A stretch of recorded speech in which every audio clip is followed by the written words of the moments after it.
폴 고갱이라는 작가의 마지막 유작이라고 할 수 있는 엄청난 작품이 하나 있습니다. 이 작품의 크기가요, 세로가 1m 39cm, 가로가 3m 75cm가 되는 걸작입니다. 이 고갱은 프랑스에서 태어나 증권사에 근무하다가 중년부터는 이 그림에만 몰두했는데요. 그는 타히티에서 원주민들과 함께 살면서 그 자연과 원시적 감성을 잘 드러내기를 원했어요. 하지만 현실의 삶은 극도의 그 가난함, 또한 딸의 갑작스런 죽음, 자신이 병마와 싸우면서 깊은 우울증까지 겹쳐 있었습니다. 그런 상황에서 이 그림을 그렸는데, 이 그림의 제목이 좀 길어요. 우리는 어디서 왔는가? 우리는 무엇인가? 우리는 어디로 가는가? 그래서 오른쪽에서 왼쪽으로 진행이 되는데요, 오른쪽 맨 옆에 보면은 아기가 하나 있고 세 여인이 그거를 지켜보는 장면이 있어요. 생명의 시작과 순수한 존재의 상태, 우리는 어디서 왔는가? 가운데 보면 한 사람이 뭔가 따고 있죠. 열매를 따고 있는데, 우리는 무엇인가? 선악과를 따는 인간의 원죄도 상상되지만은 삶의 활력과 일상적 역동, 그 주변의 사람들 비슷하게 그런 뭔가 하고 있는 모습이고요. 마지막 맨 오른편에 보면 좀 까맣게 나와 있는데, 우리는 어디로 가는가? 고개를 숙이고 두 손을 감싸는 도파를 통하여서 그려져 있고, 그 옆에 하얀 새가 영혼을 상징하고 있습니다. 영혼의 떠남을 상징하죠. 인간이 피할 수 없는 운명을 그리고 있습니다. 이 폴 고갱은 이 작품의 이름 그대로 우리는 어디서 왔는가? 우리는 무엇인가? 우리는 어디로 가는가? 그 질문에 대한 해답을 얻었을까요? 아마 얻지 못했을 거라고 생각해요. 왜냐하면 그는 곧바로 이 대작을 완성하고 자살을 시도해서 생을 끝내려 했거든요. 물론 그렇게 되지 않아서 다행이지만은, 어쨌든 이 작품은 불멸의 걸작으로 미국 보스턴의 미술관에 전시되어 있고, 지금도 사람은 이 그림의 제목을 보면서 우리는 어디서 왔는가? 우리는 무엇인가? 우리는 어디로 가는가? 질문의 답을 찾고 있습니다. 여러분께 한번 묻겠습니다. 우리는 어디서 왔습니까? 그렇죠, 하나님. 우리는 무엇입니까? 할렐루야, 우리 찬양대 좋아요. 우리는 어디로 갑니까? 할렐루야. 하나님 믿는 사람은 이렇게 명확하게 답을 알고 있는데, 수천 년 동안 아무리 철학을 연구하고 사람이 연구를 해도 이 대답을 시원하게 하지 못해서 인생에 고민이 있는 거예요. 사람은 자기 자신을 어떻게 정의하고 바라보느냐, 거기에서 인생이 결정되는데, 이것을 인간관이라고 해요. 인간관. 여러분, 우리가 가지는 인간관에 현대에 결정적으로 미친 세 가지 영향이 있어요. 그 첫 번째가 뭐냐면 찰스 다윈의 진화론적인 인간관이에요. 사람이 동물과 별 다르지 않다, 원숭이에서 진화됐다, 그래서 약간 우수한 존재이지만 역시 동물과 똑같다, 이런 생각을 갖게 만드는 거예요.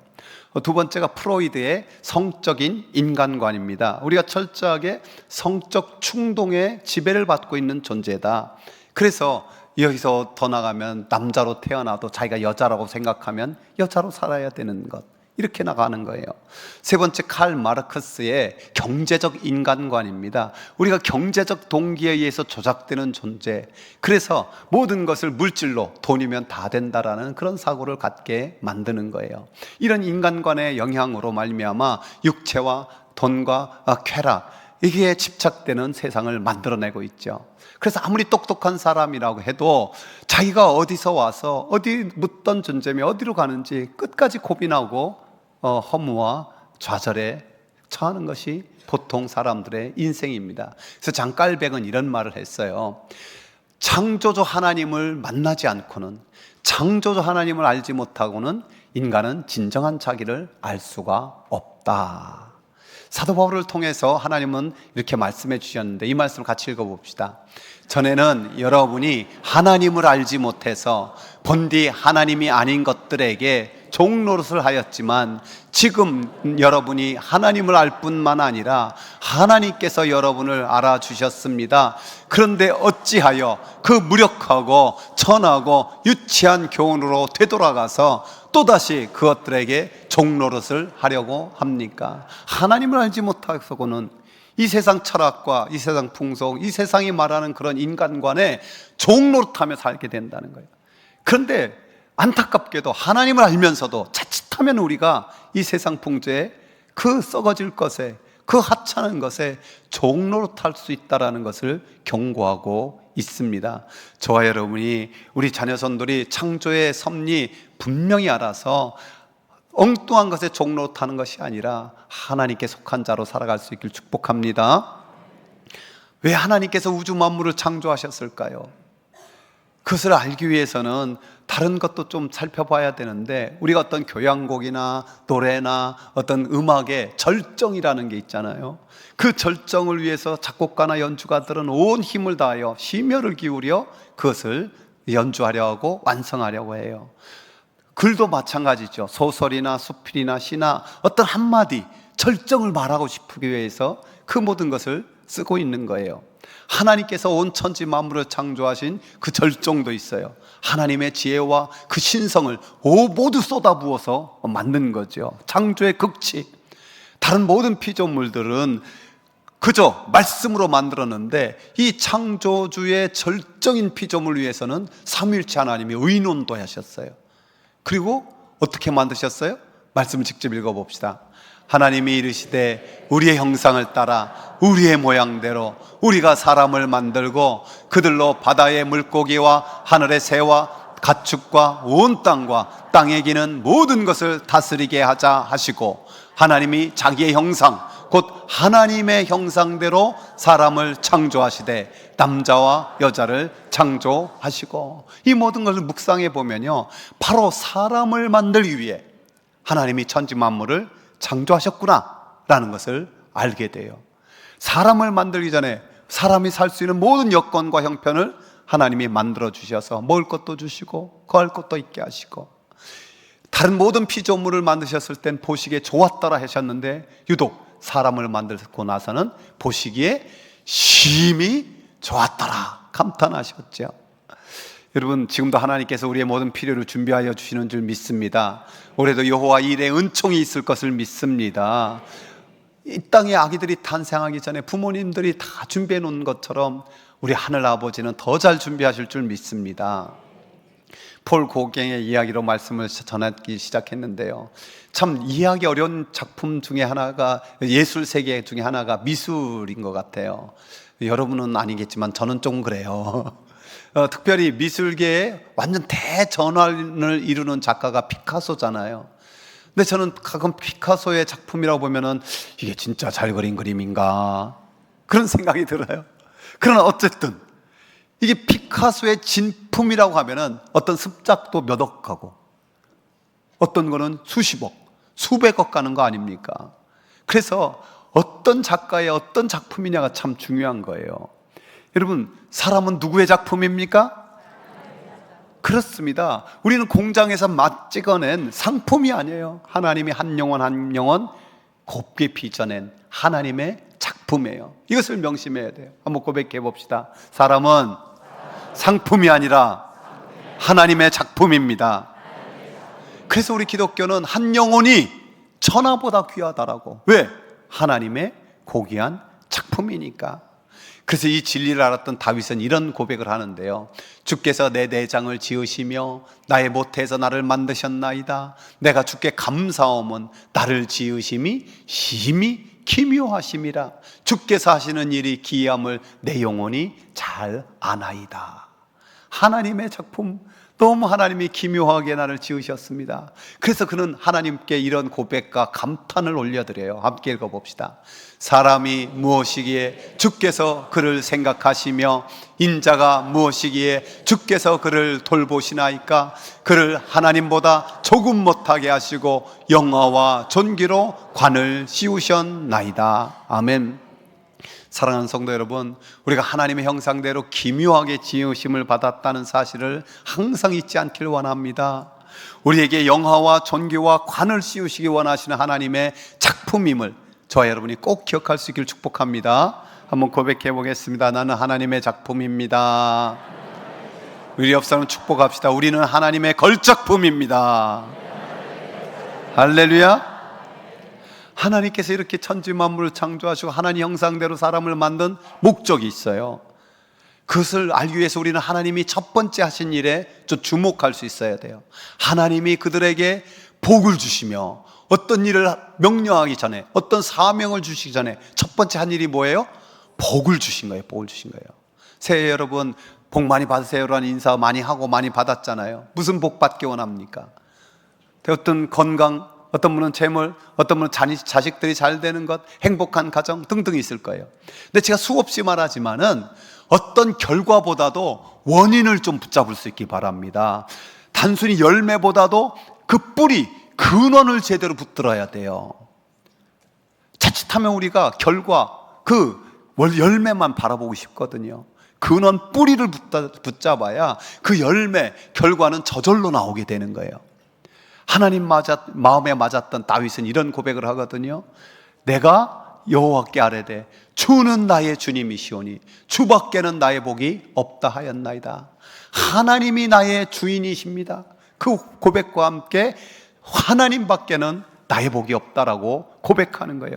즉 하나님이 가장 귀한 복입니다. 하나님이 복입니다. 이 고백을 하는 거예요. 여러분, 사람에게 복이 필요하다는 거 너무나 잘 알아서 그렇게 복 받으라 하잖아요.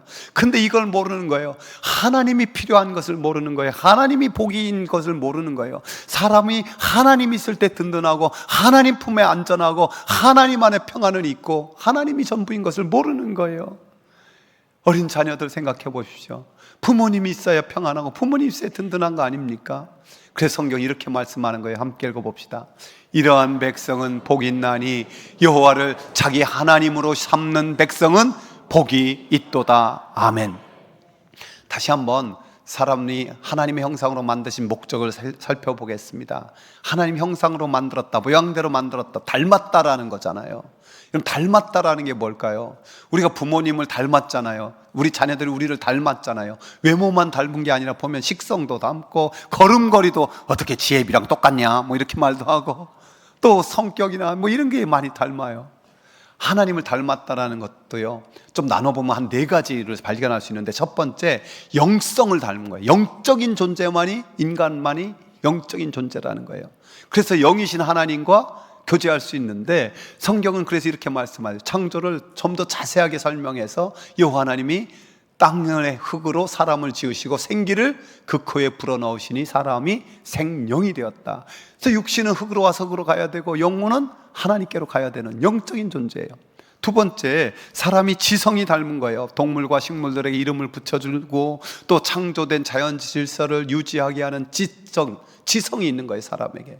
또한 도덕성도 있어요. 선하신 하나님처럼 선한 마음이 좀 남아있고요.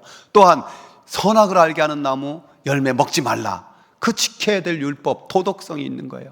그래서 양심이라는 게 그래도 어느 정도 남아있는 것. 또 창의성을 닮았어요. 없었던 모든 생물에 이름을 지을 수 있는 창의성. 여러분, 이 4가지 중에서 하나님을 닮았다고 할 때 제일 중요한 게 뭘까요? 영성이죠. 영적인 존재. 그래서 하나님과 교제할 수 있는 놀라운 피조물. 그래서 최고의 복은 뭐냐? 하나님과 교제하는 거예요. 하나님과 친밀하게 교제하는 거예요. 그래서 그게 창조의 목적대로 살아가는 것고, 하나님과 교제하려고 하나님의 형상을 따라 사람을 지으셨음을 아는 거예요. 그래서 복을 주신 거예요. 우리가 언제나 하나님의 본심을 잃지 않길 원합니다. 하나님께 친밀하게 하면 하나님의 본심을 더 잘 알게 돼요. 예레미야 선지자를 통해서 말씀하셨거든요. 함께 읽어봅시다. 주께서 인생으로 고생하게 하시며 근심하게 하심은 본심이 아니시로다. 여호와의 말씀이니라. 너희를 향한 나의 생각을 내가 아나니 평안이요 재앙이 아니니라. 너희에게 미래와 희망을 주는 것이니라. 아멘. 하나님은 복을 주셔서 인생으로 하여금 참된 평안과 소망 속에, 그 희망 속에 살아가기를 원하세요. 그러니까 하나님을 잘 믿고 주님과 친밀하게 교제하는 자, 반드시 하나님께서 복을 주셔서 참된 평안과 소망이 넘쳐나는 또 천국의 소망으로 충만케 하실 줄 믿습니다. 지금 어렵고 힘들어도 더 주님의 손 붙잡기 바랍니다. 하나님과 친밀하게 나가기 바랍니다. 특별히 가정 속에서 가정 예배를 통해서 온 가족이 하나님과 더 친밀하게 교제하고 친밀하게 주님 품에 거하는 은혜를 맛보아기를 축복합니다. 하나님께서 하나님의 형상대로 사람을 만드신 목적 분명한 거예요. 다시 한번 말씀을 읽어봅시다.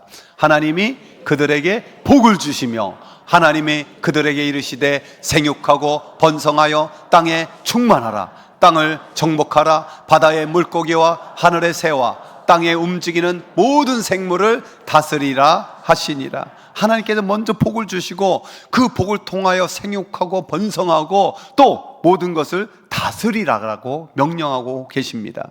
그래서 하나님의 형상이 뭐냐? 한마디로 하나님의 대리자요. 따라하세요. 하나님의 대리자.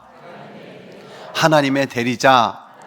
하나님의 통치하심을 보여주는 대리자라는 거예요. 여러분, 그 당시 창세기가 쓰였을 당시에 부족 또 추장 뭐 이런 사람들이 다스리던 시절이죠. 그러면 그들이 내가 다스리는 땅이 여기다, 내가 통치하는 영역이다, 어떻게 표시했을까요? 지금처럼 철조망을 해놨을까요? 뭐 담을 쌓았을까요? 그게 아니라 초장, 추장이나 부족장에 형상을 새겨서 꽂아놓은 거예요. 곳곳에 꽂아놓은. 아니면 판에 그림 비슷하게 그려서 꽂아놓은 거예요. 그럼으로써 여기는 내가 통치하는 땅, 내가 다스리는 땅, 그 영역을 표시한 거예요. 하나님이 모든 피조물을 만드시고 하나님 닮은 사람을 꽂아놓은 것은 그 사람을 통해서 하나님이 통치하심을, 하나님이 다스리심을 보여주기 원하심이에요. 그래서 28절의 그 명령을 우리 한번 감사로 한번 고백해 봅시다. 하나님께서 나를 작품으로 만들어 세상에 보내셨다는 사실에 감사합니다. 하나님께서 복을 주셔서 하나님과 교제할 수 있는 사람이라는 것이 너무 감사합니다. 더욱 감사한 것은 나를 하나님의 대리자로 나를 통해 이루실 일이 있어서 만드셨다는 진리입니다. 아멘.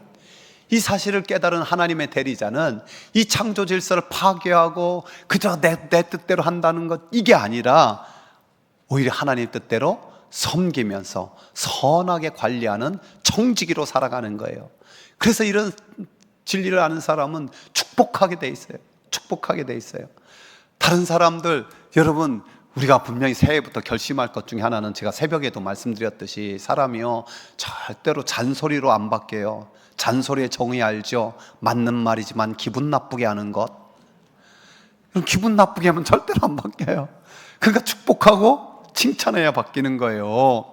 하나님께서 믿음의 조상 아브라함에게 부르셔서 말씀하셨잖아요. 너를 축복하는 자에게는 내가 복을 내리고 너를 저주하는 자에게는 내가 저주하리니 땅의 모든 족속이 너로 말미암아 복을 얻을 것이라.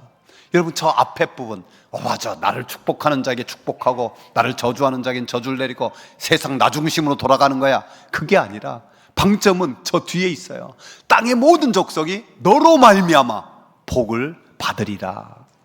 나 때문에 다른 사람이 더 행복하고 더 잘 되는 것이 이게 복이에요. 복이에요.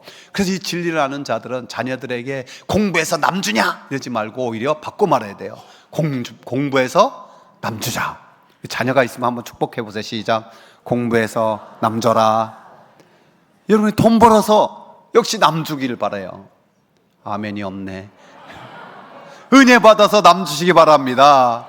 더 잘 돼서 남들 더 잘 되게 축복의 통로 되길 축복합니다. 그래서 내 존재 자체가 복이 돼서 나로 말미암아 다른 사람이 행복해지면요, 여러분, 내가 제일 행복한 게 뭔지 아세요? 내 주변이 행복해지면 내가 저절로 행복해져요. 이게 축복의, 행복의 선순환을 이루는 존귀한 인생이 되는 거예요.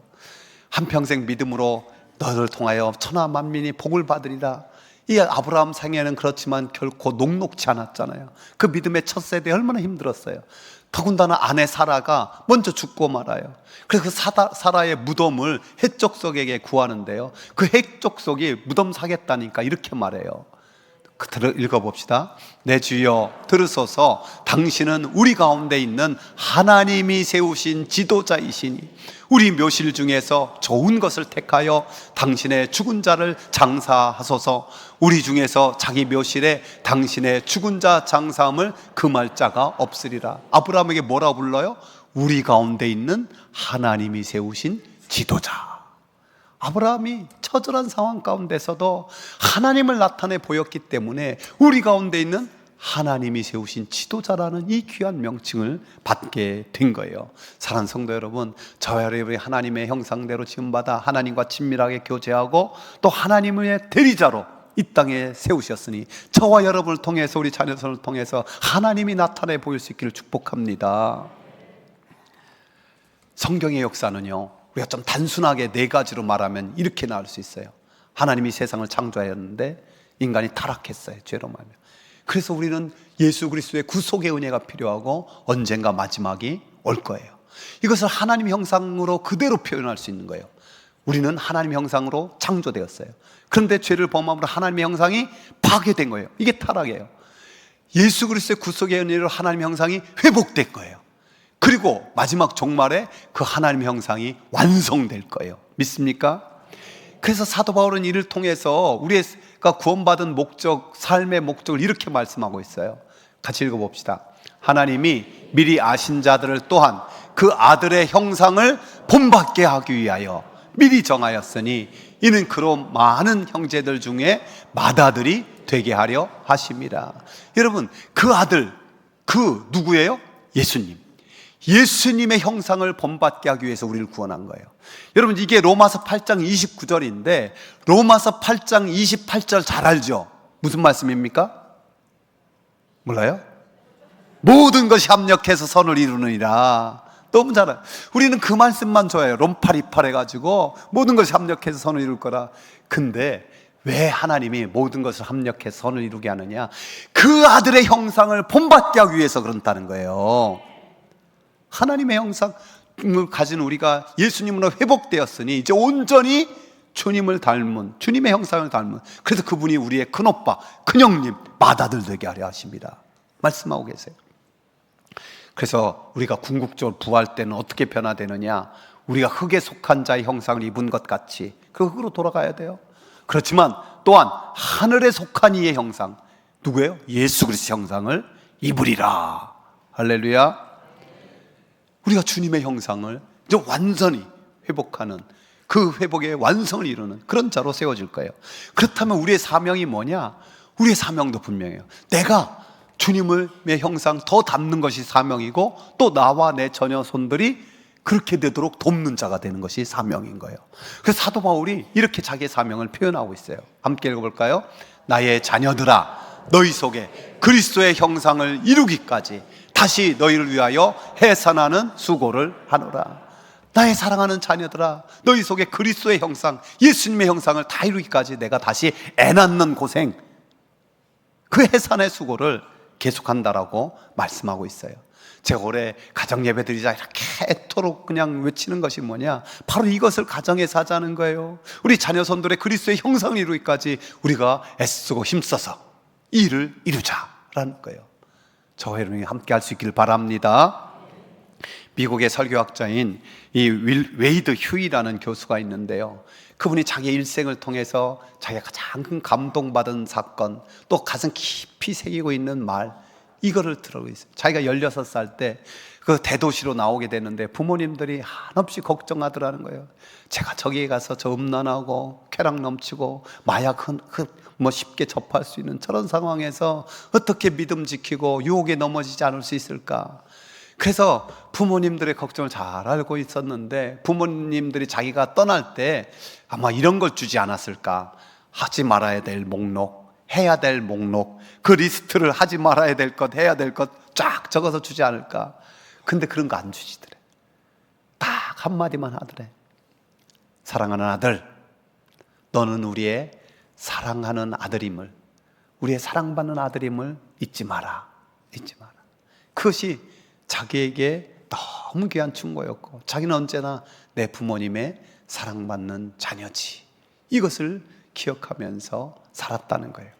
여러분, 하나님이 동일하게 말씀하시는 줄 믿습니다. 너는 단지 나의 형상으로 만든 나의 작품임을 잊지 마라. 너는 단지 나의 형상으로 지음받은, 만든 나의 작품이다. 믿습니까?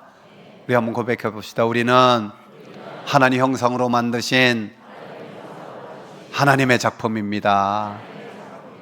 다시 한번 옆 사람 축복해. 당신은 하나님의 형상으로 만드신 하나님의 걸작품입니다. 우리가 살면서 믿음의 눈을 떠러 그 모습 볼 수 있길 바랍니다.